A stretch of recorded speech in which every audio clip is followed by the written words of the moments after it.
A veces es vergonzoso cómo funciona la justicia en los Estados Unidos.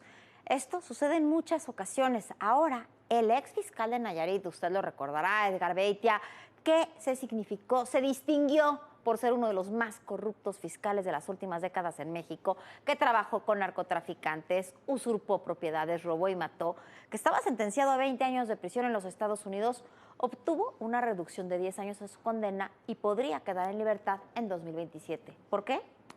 Sí, Edgar Beitia obtuvo una reducción tan sustancial de su condena porque lo pidió la misma fiscalía que lleva el caso de Genaro García Luna por su, dijeron, sustancial colaboración en la investigación contra el propio García Luna y contra el general Salvador Cienfuegos. Eso es lo que dice la Fiscalía, la misma que se encuentra entrampada por las denuncias de manejos políticos en los dos casos.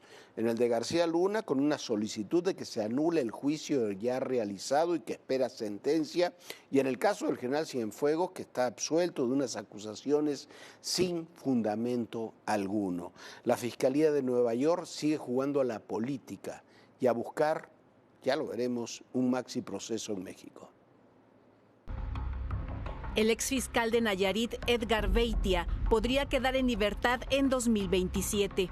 Una jueza estadounidense redujo a 10 años su sentencia debido a su sustancial colaboración en el juicio contra el exsecretario de Seguridad Pública Federal, Genaro García Luna, y en la investigación contra el general Salvador Cienfuegos. Beitia fue detenido el lunes 27 de marzo de 2017 en el puente internacional Tijuana-San Diego. Finalmente, el jueves 26 de septiembre de 2019, fue condenado a 20 años de prisión y 5 en custodia por narcotráfico. Beitia, conocido también como El Diablo, enfrentaba una pena de cadena perpetua, pero en enero de ese año se declaró culpable de recibir sobornos para permitir la operación de cárteles y el contrabando de heroína, cocaína, metanfetaminas y marihuana de México a Estados Unidos. No obstante, se convirtió en testigo protegido de la Fiscalía de Nueva York. Lo cierto es que narcotraficantes como el hijo del Mayo Zambada, Vicente Zambada Niebla, Sergio Villarreal Barragán, alias El Grande, y otros más, atestiguaron en los juicios contra el Chapo Guzmán y Genaro García Luna para quedar en libertad o reducir sus condenas, a pesar de tener procesos abiertos en México. Se trata de juicios que quedaron entrampados por denuncias de manejos políticos. El caso contra García Luna enfrenta una solicitud de la defensa para que se anule el juicio, mientras que el general Cienfuegos fue absuelto de acusaciones sin fundamento. Estos juicios son parte del maxi proceso que la Fiscalía de Nueva York y la Agencia Antidrogas buscan contra México. Cuando todo personal investigaba los crímenes cometidos por Beitia, el exfiscal mandó a amenazar a los periodistas Viviana Belsazo y Jorge Fernández Menéndez. Entre los casos que se indagaban periodísticamente estaba el despojo que sufrió Eduardo Valencia en Nuevo Vallarta, un caso que le costó al empresario 50 meses de cárcel, 2 intentos de asesinato y el robo de su patrimonio. 11 años después, Valencia logró que interviniera la justicia federal y organismos internacionales como la Corte Interamericana de Derechos Humanos. En 2015, unas horas antes de que asumiera la presidencia de Estados Unidos Donald Trump, el gobierno del entonces presidente Enrique Peña Nieto extraditó a la Unión Americana a Joaquín El Chapo Guzmán. La entrega abrió la oportunidad de concretar lo que siempre habían tenido como objetivo los funcionarios antidrogas de la Unión Americana: un maxi proceso contra México que incluyera gobernantes, militares y funcionarios. Así, el juicio contra el líder del cártel de Sinaloa abrió una cascada de indagatorias, detenciones y delaciones para poner en el banquillo de los acusados a todos los presuntos responsables del tráfico de drogas de México hacia Estados Unidos. Tal y como ocurrió con la mafia en Nueva York, un juzgado se encargaría de todos los casos. Un fiscal, Richard Donahue, sería el encargado de llevar los procesos y la DEA alimentaría con testigos protegidos los juicios. Cuando la defensa del Chapo quiso involucrar a testigos que eran parte del narcotráfico estadounidense, ni el juez Brian Cogan ni el fiscal Donahue lo permitieron. Argumentaron que no era el objetivo del proceso. Lo mismo sucedió 10 años después con Genaro García Luna, un proceso que derivó de los testimonios de narcotraficantes detenidos años atrás por el entonces secretario de Seguridad Pública Federal. Con el derrumbe del caso Cienfuegos, de la mano de la derrota de Trump y su aparato de justicia, se derrumbó también el maxi proceso, que ahora se buscará retomar si llega Trump a la Casa Blanca. Bueno, el caso de Edgar Beitia es vergonzoso, como decía Viviana hace unos minutos. Es vergonzoso cómo funciona la justicia, es vergonzoso cómo funciona con el hermano y con el hijo del Mayo Zambada, con el Grande, con la Barbie, con muchos otros narcotraficantes.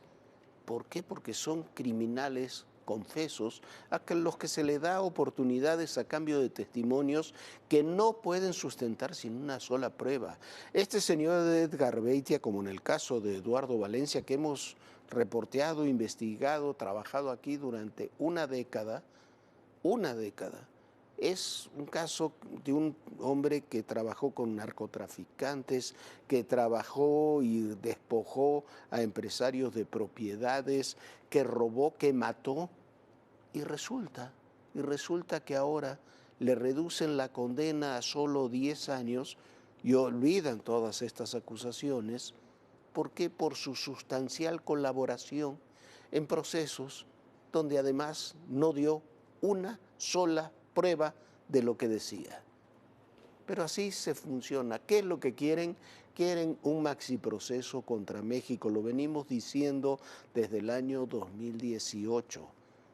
Quieren un maxi proceso contra México, donde estén con lo que ocurrió en Honduras. Ahora, yo no sé si el expresidente de Honduras es culpable o no de los delitos que lo acusaron, pero eso es lo que quieren. Y esa era la idea del juicio del Chapo, el juicio de García Luna, esa fue la idea de detener al general Cienfuegos. Y esa es la idea, que si vuelve, ¿por qué? Porque eso se gestó en la administración Trump y se gestó con el ex fiscal William Barr. Y eso, si regresa Trump a la presidencia de los Estados Unidos, se va a volver a registrar. ¿Por qué le reducen las condenas a estos personajes o dejan a libertad a narcotraficantes confesos luego de que dieron testimonios que no pudieron comprobar? Para mandar el mensaje de decir, si ustedes brindan testimonio, aunque no tengan pruebas, vamos a ser indulgentes. Y a mí me parece una actitud vergonzosa, Viviana. Bueno, Jorge, y es que lo que pasa es que se supone que con este programa de testigos protegidos, y sucede en muchísimas otras cortes, se les reducen las condenas si efectivamente a los testigos protegidos o la información que brindan los testigos protegidos lleva a detener a otras personas o es información realmente relevante. Lo que ha aportado, por ejemplo, Edgar Beitia lo ha hecho sin ninguna prueba.